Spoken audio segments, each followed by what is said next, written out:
While Fuzz 101 may not be our first fuzz pedal, it is definitely different than all of the other fuzz pedals in our line. Here's a brief history of our fuzz pedals and kind of how they're all sort of different. So we started in 2022 is when we released the Stone Thrower version 1, which was pretty close to a fuzz face. It was just kind of my take on a fuzz face, and it had the cool thing where when you plug it in and you turned it on, all three lights of the traffic light turned on. We made about 50 of these. I have a whole bunch of videos about the upside down traffic light and the story of what that is in our community here in Syracuse, New York, but we did about 50 of them before they were discontinued. So that was our first fuzz. I think it was our fourth pedal we ever released.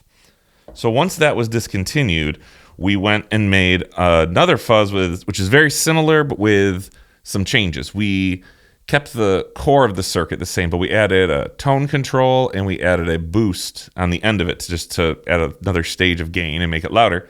And that became the Pep Rally, which we still make right now. It is a silicon transistor fuzz pedal that has the tilt EQ and a boost on it.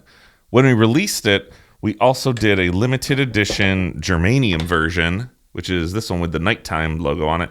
And I think we only made 15 of these. Occasionally they may pop up on the used market, but these are pretty rare. Getting the germanium transistors all sorted and grouped together and workable was a whole thing. So the silicon was easier, so I liked that better. But we do have, well, we don't have any more of these, but they do occasionally pop up. So this was in 2023, I think, is when the Pep Rally came out.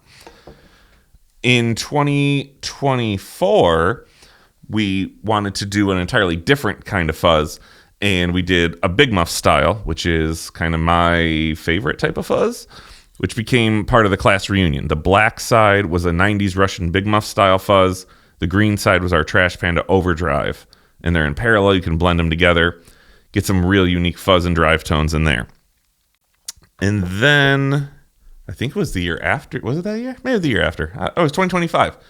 For St. Patrick's Day, I went back to the original Stone Thrower and was like, what if I could do something with it, bring it back? People were asking about it.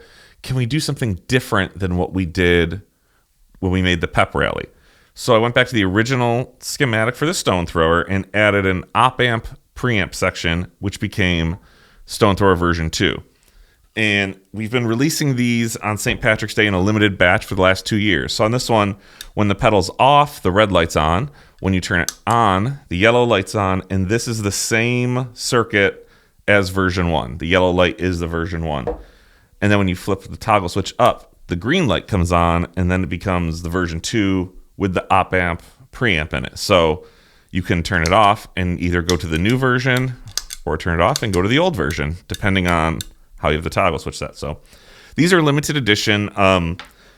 We released them in March for the past 2 years. They sell out within like a day. They go pretty quick, but they've been fun. We might do more. I don't know. We kind of are like, we're done. And then every year I'm like, they're fun. Let's do another drop. So we did that in 2025 is when that came out. Yeah, I'm trying to do math in years and it's all running together. So also in 2025, we put out this big guy, the School Lunch, and it is your whole pedal board in one.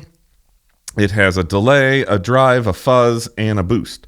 So for this fuzz section, I went back to a original stock fuzz face, which is probably most similar to the version 1, and started making some tweaks, but I didn't want to do what we did for the Pep Rally, and I didn't want to do what we did for the Stone Thrower version 2.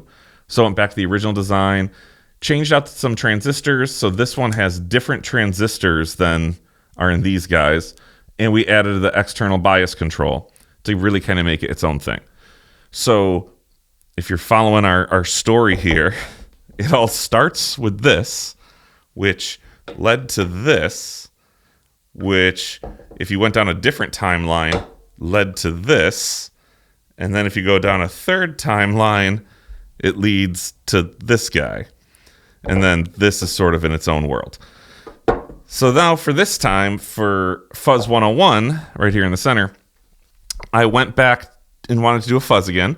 So I went back to the drawing board of the 2 transistor fuzz face topology, which everybody knows and loves. It's a great place to start for a fuzz. And I kind of found a bunch of the common mods and things that people were doing, but I made rules for myself. And I was like, anything you've done for any of these, you can't do for Fuzz 101. So have the same starting point, but you can't do an op-amp preamp. You can't, add the boost on the end and do all the stuff you did with these guys. You can't do everything you did on this one. This is its own animal.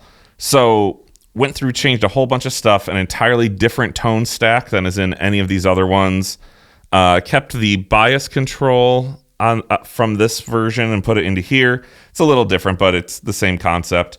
And just really wanted to go back to basics. I didn't want to make a fuzz pedal with a million presets and software and crazy. I don't even know how to do that. I didn't want to learn how to do that. I wanted to go back to basics, do Fuzz 101, and make a really fun fuzz pedal for you all to enjoy. So if you've followed our journey here, I appreciate it. I believe these are all the fuzz pedals that we offer right now. I don't know when you're watching this, but as of right now, Fuzz 101 is our newest addition to the family. It's really fun. It's really unique, and it has a very different flavor than all the rest of these. So if you love fuzz, check it out. And if you're looking for somewhere to start, try starting with Fuzz 101. It's the basics.